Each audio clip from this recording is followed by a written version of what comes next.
Welcome to the Prostate Cancer Foundation, Australia's Community Conversations Conference for 2021. My name is Will McDonald from 9 News. Now, it was in July 2020 I was diagnosed with aggressive prostate cancer, and I'll be your MC for the opening plenary, bringing together two of Australia's cancer leaders to discuss 25 years of progress towards a world free from prostate cancer. I'm honoured to be joined by the CEO of Cancer Australia, Professor Dorothy Keefe, a medical oncologist and Professor of Cancer Medicine with a distinguished career in medical leadership, health reform and supportive care for patients. Dorothy will be in conversation this morning with Professor Jeff Dunn, the CEO of PCFA and President-elect of the Union for International Cancer Control. Now, Jeff's work in cancer control spans 30 years. He has dedicated his career to the development of strategies that underpin cancer survival and improve awareness of the disease. He is a recognised world leader in cancer prevention and one of the world's chief proponents of research into the social and behavioural aspects of cancer, covering the continuum of research, prevention, early detection, supportive care and quality of life. Firstly, I want to say a big thank you both to Jeff and Dorothy for joining us this morning. Okay, let's kick things off right now. Jeff, this year marks 25 years, the 25th anniversary of the Prostate Cancer Foundation of Australia. I guess tell us, how far have we come over the past 25 years towards defeating this disease? Well, thank you for the question. And just very briefly before I answer, can I just acknowledge up front our appreciation from Professor Keefe and myself, but of course also from the Prostate Cancer Foundation of Australia and our stakeholders for your participation today. We do appreciate it, having one of Australia's leading newsreaders participating in our community conversation. Of course, I just want to say, did everyone else get lost then? My screen went blank. Chris, that'll be an edit. And I do just want to say right up front how pleased we are to have Professor Dorothy Keefe here. As you've said, Will, Dorothy is a world leader in cancer control, has been for many years, is one of the key people in Australia who's been pushing cancer control and particularly those supportive care aspects. So it's delightful for me to be able to share the podium with the two of you. It is 25 years this year. And look, we've come such a long way. The Prostate Cancer Foundation of Australia started 25 years ago with a group of fellows on the North Shore of Sydney, gathered around Roger Clemson it was, and some of us might remember Roger as a newsreader himself, Will, and a notable. And he had a diagnosis and there was no information around at that time. There were great questions about treatment. There was uncertainty about how to proceed with prostate cancer, even how to detect it, and what was necessary. And they came together to support each other. And out of that grew the Prostate Cancer Foundation of Australia, out of that community energy coming together to do something positive and make a difference. And haven't we seen a change? I mean, in the 25 years since PCFA has begun, we've seen survival rates improve, more than 20%, from just on 73% 20 years ago to over 95% now. Some of the best survival rates in the world here in Australia. And that's a great credit to our clinicians, our doctors and our nurses and our allied health people and our health service for the great work they do. And it's been remarkable achievement in public health terms in that period of time. So there's much we should be pleased about there. And of course, it's been a relatively short period, and the advances in treatment, the advances in screening continue to mount. The face of prostate cancer in our community continues to change. And even better, we've seen the pace increase over the last few years. Some of the remarkable research that's going on in theranostics and genomics and targeted medicine. To be honest, it seems like Star Wars in a way, these sorts of things that are going on.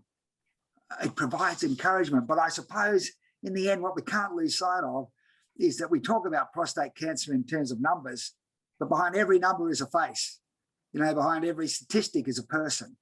And what we do know is that, because there are more Australians and because Australians generally are getting older and living longer, we are seeing more people diagnosed with prostate cancer, and the challenge continues. We need to make sure that we're up for this challenge, and notice that there are men, you know, who are diagnosed now who are living 20, 30 years with prostate cancer these days because of the quality of our treatment and because we're detecting the disease earlier. So there's been wonderful progress over 25 years, and there's great reason for optimism and hope. But there remains a challenge ahead of us, and together we'll take that on. Yeah, absolutely, we will, Jeff Dunn. Thank you so much. I mean, speaking as a survivor of prostate cancer myself, you know, I'm still being treated, really. I'm on hormone therapy at the moment.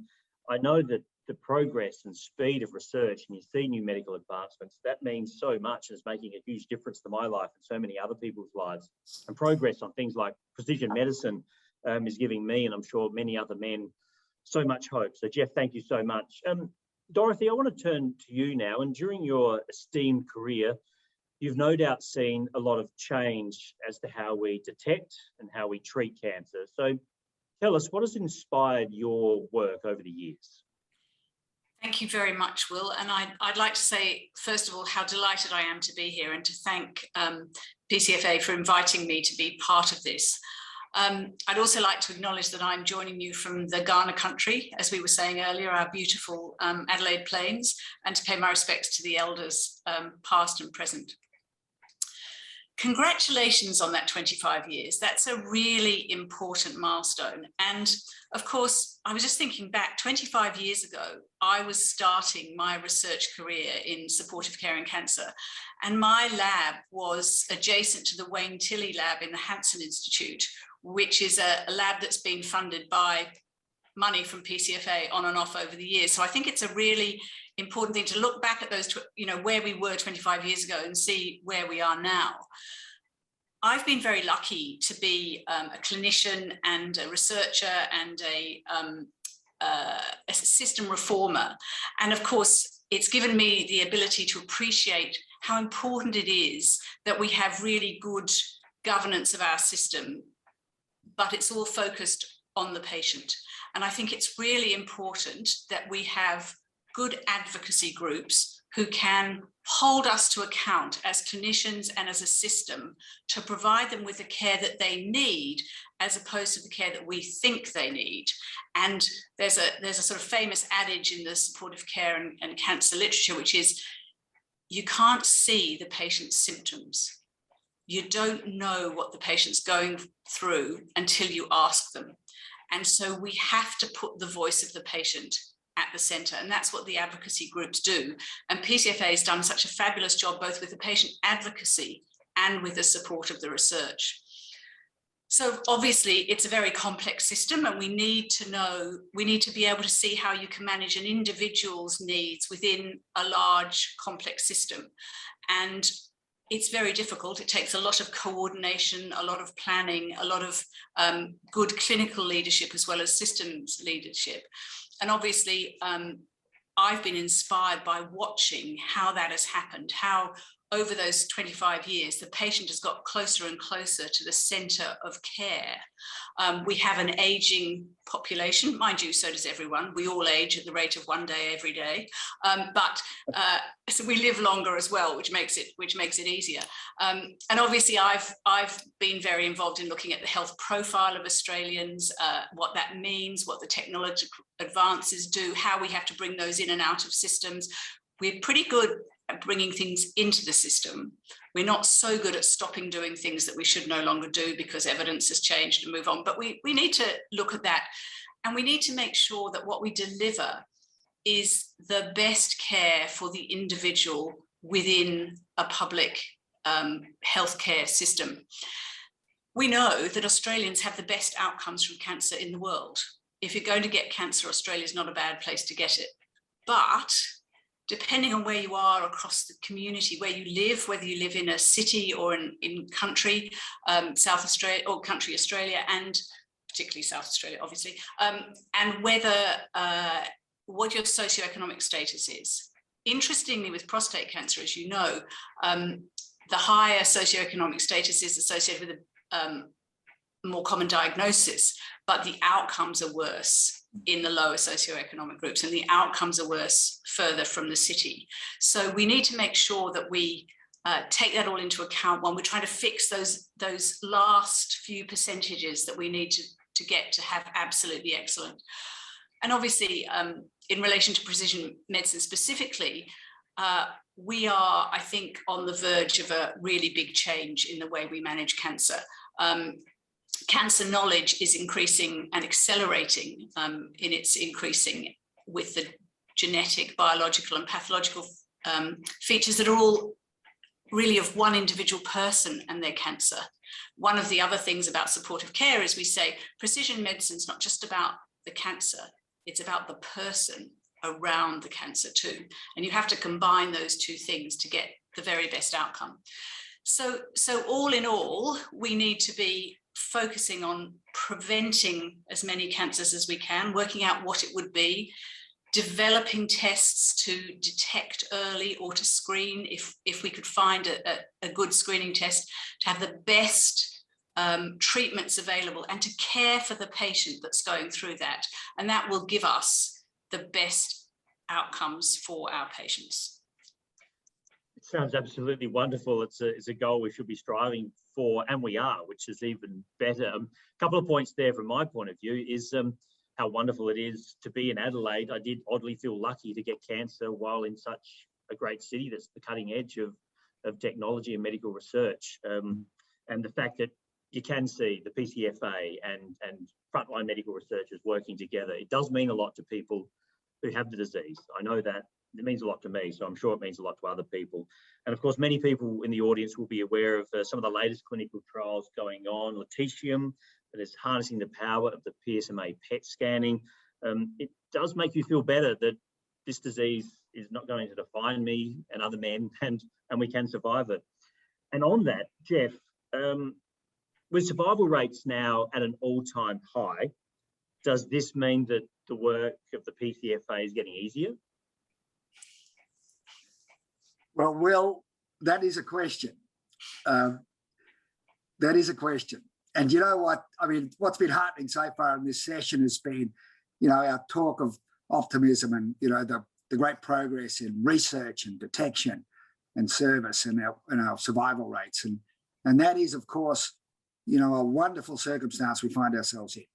But at the same time, of course, what it means is that we have many more men being diagnosed with prostate cancer who are surviving for decades from this disease now, living longer lives. And we have more men being diagnosed, more men living longer. And it means that there are, the prevalence of this disease, the number of men living with this disease in our community continues to rise. We estimate that today there are around 230,000 men out there who have been diagnosed and treated for prostate cancer who are living with that disease today.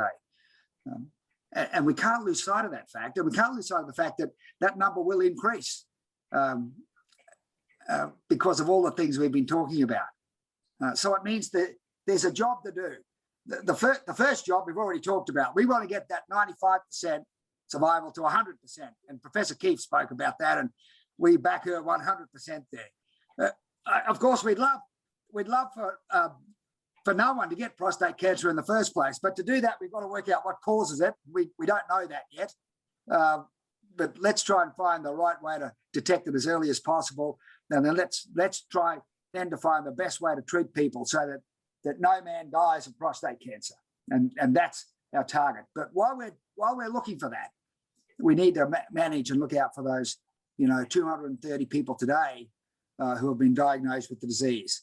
And we know that for some men, treatment for prostate cancer carries with it some ongoing side effects. Not all men, but for some men. And we need to make sure that we work with those men, the communities and our health services to look out for those needs as best we can do. We know that research from that we've done here in Australia and around the world that there can be lower life satisfaction reported after treatment for prostate cancer.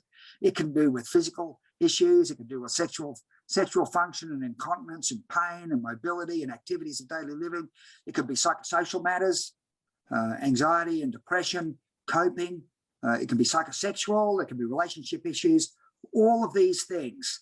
And it's important that we keep them front and center, just as Professor Keefe mentioned about keeping the patient at the center of this and understanding that we need to do work on that. We need to think about how we transform our supportive care programs in a way to make sure that we have access for all men. Look at ways where we can deliver programs and services where we understand that, you know, a diagnosis of prostate cancer is a major life stress. It impacts on people. You know, a diagnosis of prostate cancer, of course, is often been described as not just a diagnosis for a man, but a diagnosis for a family, and how we look at carers and family units as well. We need to think about how we manage and support men who have been diagnosed with this. With survival rates at an all-time high, you know, we must ensure that those who are living with the disease are living well, by restoring hope, making sure that, you know, from a physical and psychological aspect, we reduce pain and improve quality of life. Ultimately, we need to improve our community awareness. You know, I mean, people still talk about cancer and stigma. You know, I think, you know, and what does prostate cancer mean? Many men find it difficult to talk about cancer. Many men find it difficult to talk about prostate cancer, particularly given the psychosexual and other aspects and incontinence issues that might be associated with treatment. We need to make sure that we've got those life-changing, life-improving services around. And from a PCFA perspective, you know, as a proud servant of this organisation for many years, you know, it's good to be able to notice the progress. You know, PCFA has been involved in much of this work. In 2019, we published Australia's first position statement on screening for distress, psychosocial distress in the care of men with prostate cancer. We published a monograph, the psychosocial care monograph for care for men with prostate cancer. And most recently, we've launched a telephone-based nursing service, specialist nursing service for men with prostate cancer, all designed to improve that survivorship experience. Our goal is not just to beat the disease, if we use that turn of phrase, to control it in a sense, but to ensure that all those impacted, all those diagnosed, all those treated, and all those family members around that person live as happy and as comfortable of life as possible after that. To pick up a point, I think, Will, that you mentioned earlier, we want to make sure that no man goes through prostate cancer alone. It's an absolutely key point, Jeff, that I always talk about, is that it feels so much better, and it's horrible kind of to say it at the same time, it feels better when you can talk to other men who are going through the same thing, and you know that there is that support network out there. Because I know how bad it is and how difficult it can be to go through some of those side effects. I know the battles that men face, so I really do understand that support that the PCFA provides is really crucial and vital in knowing that you aren't alone. And having confidence and hope in those future treatments as well, that, you know, we're going to beat the disease, but we're going to live a better life while we're beating the disease, really makes a big difference to people. Dorothy, I'll get back to you. Now, broadly speaking, can you tell us about the 10-year horizons for cancer control in Australia and the work that you're leading at Cancer Australia to inspire new ways of supporting Australians with the disease? Thanks very much for that question, Will. It's a very timely one. And I think I should say at the outset that Cancer Australia is, you know, here is the lead agency, government agency in cancer for all cancers in all Australians. And that, encapsulating that, enables us to think then of more global cancer issues. And so I was delighted earlier this year when the Minister for Health and Aged Care, Minister Hunt, invited us to develop a modernised cancer plan for Australia. And in fact, this is the first time that we will ever had an Australian cancer plan for the whole nation, recognising the need for an overarching national approach to cancer control that meets the needs of Australians now and into the future. And this is a 10-year plan, which is really exciting. So it'll set the key national priorities for action areas over the next 10 years. So we'll have a 2-year, 5-year and 10-year horizon. And we're looking at the things that are better done nationally than on a statewide basis. We are going to cover the whole continuum of care, so from prevention right the way through to survival and or end of life, with supportive care as a very big feature and the patient at the centre, so that everybody will be able to feel, to see where they fit into this plan and to feel that they are cared for along the whole cancer journey. It's going to be in some ways tumour agnostic, because there are large amounts of the cancer journey that are actually common to many different cancers, but there are also specific parts of each or features of each cancer that are specific to that cancer. So what we need to do is to bring all of the good bits in from across all of the different cancers, and then have specific parts of the plan for individual tumours. We don't want to duplicate things, so we'll bring in all of the state plans as well, and all of the individual tumour plans, the optimal care pathways. I don't know if you're familiar with the optimal care pathway for prostate cancer, but it sets out the journey that one would expect across a prostate cancer lifetime. And there is a consumer version as well. And what it enables us to do is to hold ourselves and the system to account for delivering the best care for cancer. So I've got a 2-year time frame to develop the plan. It started earlier in the year. We managed to find a window where people could travel, and we had a ministerial roundtable at Parliament House in Canberra, where we brought together stakeholders from across the entire cancer continuum, and invited members of that group to speak to us about different aspects of cancer control, and then worked together on what the sort of key priorities were to kick off the plan.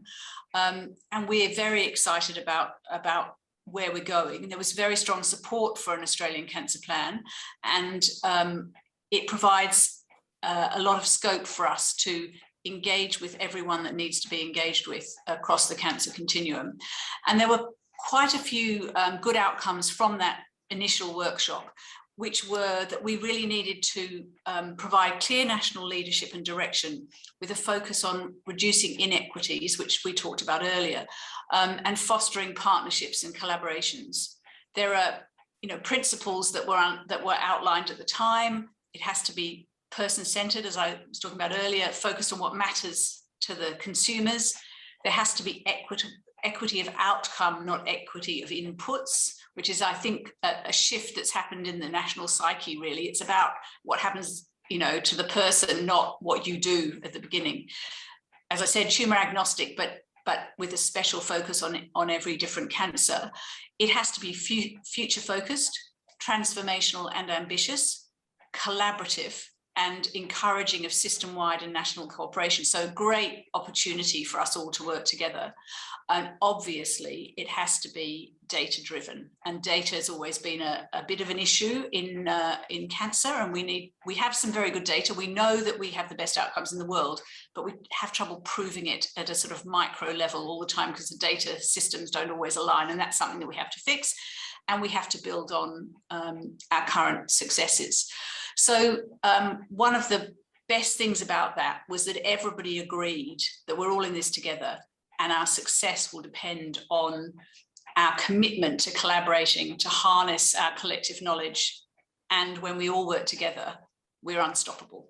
So that's what I'm excited about in the next 10 years.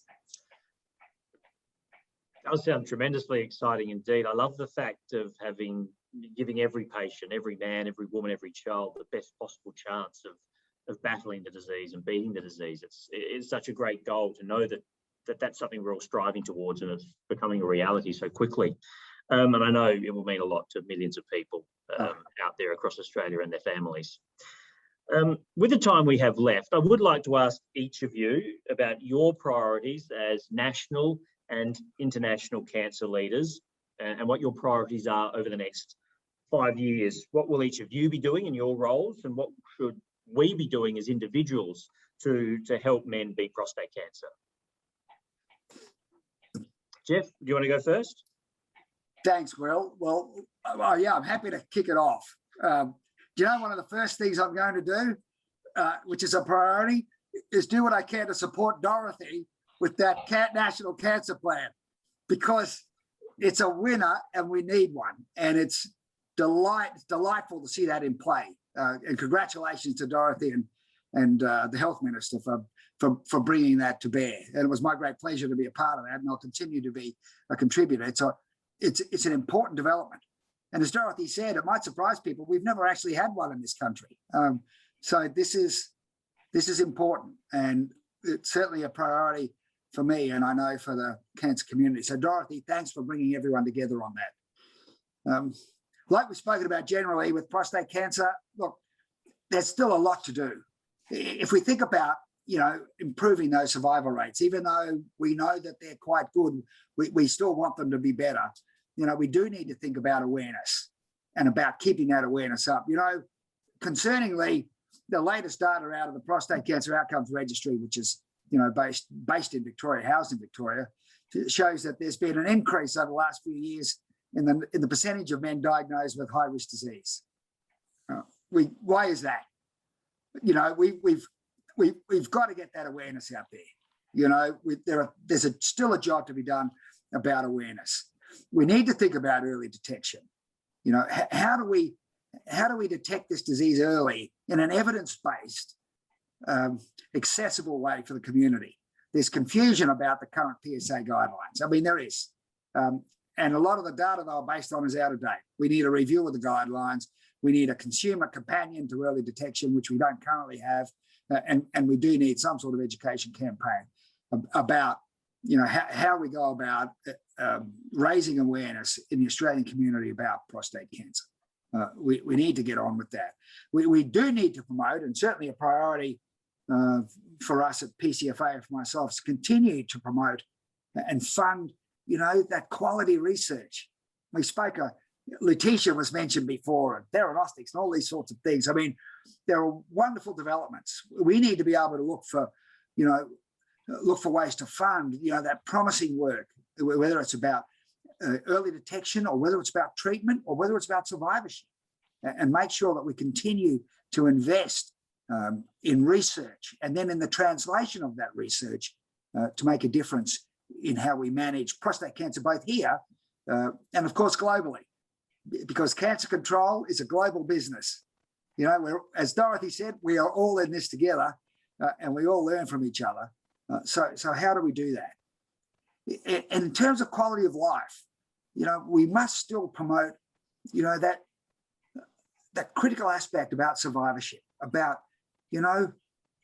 how do we make sure that a man diagnosed with prostate cancer and those around him live the best possible life after diagnosis and treatment? Given that, men are now living for much longer after this disease, given that, our community's changed, given that we have access to new technologies, we need to think about better ways to make sure that no man is alone. Let me say that again, when they get diagnosed with prostate cancer, and they have up-to-date, evidence-based, accessible services that everyone can get to and everyone can benefit from. I must say that, prostate cancer and controlling it in this country is not just a matter, for our health system or for our doctors or for our nurses. It's a job for every one of us. We've all got a role to play. Individuals in communities, the conversations we have around the dinner table, the stuff you talk to your mates with when you go to the men's shed, our doctors, our nurses, our researchers. Prostate cancer is a community problem, and there's a role for each and every one of us in the cancer plan, in keeping awareness up, in encouraging our brothers or fathers or sons to get checked if they have symptoms, or to understand what their risk is, or to understand what the current NHMRC guidelines are. And finally, we can't have this conversation without recognising that today, 2021, we're in a COVID environment, and we know that has impacted on our health system. It's also impacted on health consumerism, the way we as as individuals engage with health systems. So, you know, a priority, I think, is, well, for all of us to work together, for me to work with Dorothy, and for Dorothy and us to work with our other colleagues in the health system to make sure that those optimal care pathways, as far as possible, are kept in place. Because we do know, for reasons, a whole range of reasons, that there have been, you know, surgeries delayed or hospitals postponed, or people have not gone in for checkups or tests, or there have been a whole range of reasons. And what we need to make sure we do is try and manage that as best we can, because what we don't want to see is just a delay effect where we're dealing with, you know, things 6, 12, 18 months downstream at a later stage, which we could have dealt with right now. And I think that's a challenge for us in the health system more generally, and one which I think together, as Dorothy said, we need to address. Yeah, absolutely. Thanks very much, Jeff. And I guess on that point of what you can do as an individual, myself as an individual with prostate cancer, diagnosed at 42, I perhaps didn't know my risk after my dad was diagnosed 6 months before me. But when I was diagnosed, I quickly learned, and a lot of people, my doctors told me, look, that's a risk factor. So I tell everyone I meet, that's a risk factor. If you have anyone in your family with a prostate cancer, please go and talk to your GP. You might think it's an old man's disease. 42, it's not an old man's disease. So please talk to your GP if there is a risk factor there. That's my message from an individual point of view. And I guess, Dorothy, now to you. We talked about your cancer plan, but what else is driving your work forward at Cancer Australia over the next 5 years? Thank you very much, Will, and thank you, Jeff, for your promise of partnership, ongoing relationship with this, because we're definitely going to keep this going. And just for anyone else who's interested, we do have an email address, australiancancerplan.canceraustralia.gov.au. So anyone who wants to get involved or email in, let us know your ideas. We're more than happy to hear. But really, the thing is that people drive my vision. That's what it is. It's all about people, and the people who have cancer, and the people who care for those who have cancer, and the professionals who look after those who have cancer, and the people who research cancer and all of its enormous ecosystem, which includes really solidly supportive care. Those people drive my vision, and alongside that is the inequity. So it's people and inequity that are my drivers, and everything that we do focuses on making sure that those inequities are reduced. It's one of the areas that's not specifically prostate cancer, but is obviously important, is the disparities in outcomes for Aboriginal and Torres Strait Islander people. At the moment, there don't seem to be those disparities within prostate cancer, but we need to make sure they don't develop. And as I always say to people, we mustn't do something that makes inequity worse. Everything we do has got to make sure that the outcomes improve for everybody. I'm also driven by the Institute of Healthcare Improvement triple aim of healthcare reform, population outcomes, patient experience, and cost efficiency. And you know, when I first heard them, I wasn't sure why it was patient experience. I thought it should be patient outcome. And then, of course, when you think about it, that's actually rubbish. Of course, it's patient experience. It's no good curing your cancer if your life is a disaster because of that cure. So we have to make sure, as you've both been saying, that we do the things that improve the quality of life and the psychosocial impact from cancer.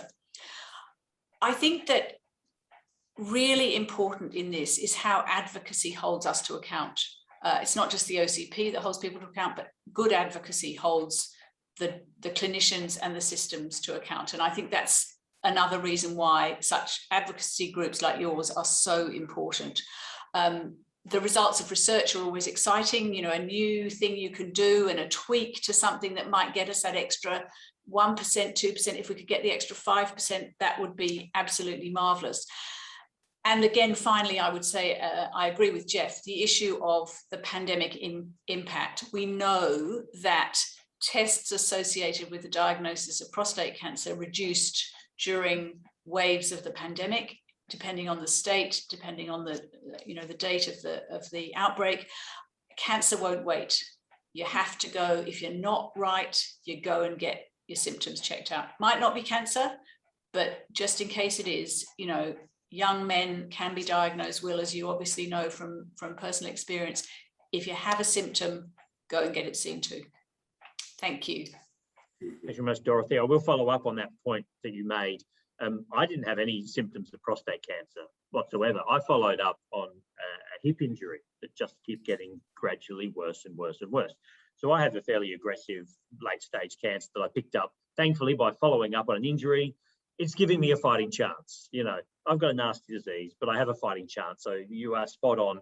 If you have a symptom, please, please, please follow it up, because being a bit annoying with my GP and going back a few times means I'm here today. So that's the bottom line of it. Professor Dorothy Keefe and Professor Jeff Dunn, thank you so much for your insights into prostate cancer and what we're doing to battle cancer generally. And thank you to everyone who has been watching and with us today. It does mean a lot. I really do hope you've gotten something out of it and learned the latest research that is going on, and that people really are fighting to make life better for all of us with cancer and our families who are behind us. Quick final word from me. As you've heard, I am one of those men fighting prostate cancer. I know it's tough. I know it can be difficult. I know it can be scary. But the important thing to remember is that you are not alone. So thank you.